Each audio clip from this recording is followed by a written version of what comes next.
હોળી અને ધૂળેટીના પર્વની મહેસાણા જિલ્લામાં ભારે હર્ષોલ્લાસ સાથે ઉજવણી કરવામાં આવી। આ અવસરે મહેસાણાના નેતાઓ અને કાર્યકરો જનતા વચ્ચે પહોંચ્યા ધૂળેટી પર્વની ઉજવણી કરી। લોકસભા સાંસદ હરિભાઈ પટેલ, રાજ્યસભા સાંસદ મયંક નાયક, મહેસાણાના ધારાસભ્ય હરિભાઈ પટેલે સમર્થકો કાર્યકર્તાઓ સાથે વિવિધ વિસ્તારમાં ફર્યા અને ઉજવણી કરી। આજે હોળીનો તહેવાર છે ને હોળીના તહેવારમાં મહેસાણા મયંકભાઈ નાયક અને મહેસાણાના ધારાસભ્ય મુકેશભાઈ પોતાના કાર્યકર્તા સાથે અને મિત્રો સાથે હોળી રમી રહ્યા છે। દ્રશ્યો પણ જોઈ શકો છો, ગુલાલ રંગે રંગાયા છે। મયંકભાઈથી વાત કરીશું। મયંકભાઈ, શું કહેશો? હોળીનો તહેવાર, મિત્રો સાથેની મજા।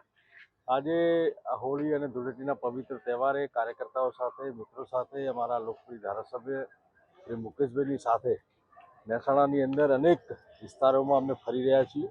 લોકોના આનંદમાં અમે ભાગીદાર થઈ રહ્યા છીએ। પ્રધાનમંત્રી શ્રી મોદીજી અને ગુજરાતના મુખ્યમંત્રી શ્રી ભૂપેન્દ્રભાઈ પટેલના નેતૃત્વમાં જે રીતે ગુજરાત વિકાસ કરી રહ્યો છે એની પણ એક આનંદની આ ક્ષણ છે અને અમે બધા જ સાથે મળી આ સનાતન ધર્મનો જે તહેવાર છે એને ઉજવી રહ્યા છીએ। ખાસ કરીને કેટલા વિસ્તારમાં અત્યાર સુધી ફરાશો ને દરેકનું જે વિસ્તાર છે ત્યાં જઈને આપણે રંગ ગુલાલ ઉડાડશું? મહેસાણામાં 6-7 વિસ્તારમાં અમે ફરી ચૂક્યા છીએ। હજી પણ 3-4 વિસ્તારમાં હું અને મુકેશભાઈ જવાના છીએ।